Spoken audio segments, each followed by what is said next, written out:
অনেক সময় হয় না কিছু, কিছু বাচ্চা একেবারেই সবজি খেতে পছন্দ করে না। কিন্তু এখন যেহেতু শীতকাল চলছে, বাজারে রং-বেরঙের অনেক সুন্দর, সুন্দর সবজি উঠেছে। আপনারা চাইলে কিন্তু বাজার থেকে এরকম কালারফুল সবজিগুলো কিনে এনে এই রেসিপিতে তৈরি করতে পারেন।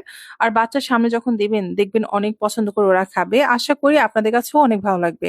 তো এটি কিভাবে আমি তৈরি করেছি চলুন কথা না বাড়িয়ে শুরু করা যাক। ১ম এ প্যানের মধ্যে ১/২ কাপ পরিমাণ তেল দিয়েছি।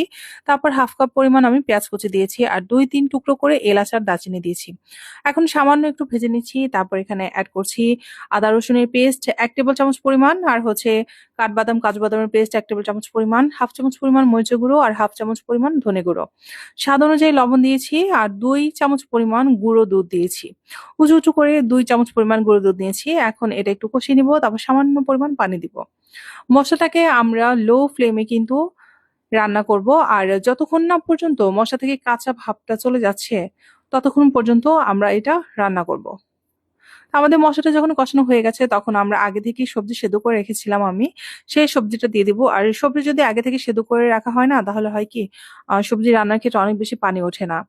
তো আপনারা এই জিনিসটা খেয়াল রাখবেন। আর এখানে আমি এড করব ৪ কাপের মতো পানি। আর পানির মধ্যে আমি কর্নফ্লাওয়ার গুলিয়ে নিয়েছি।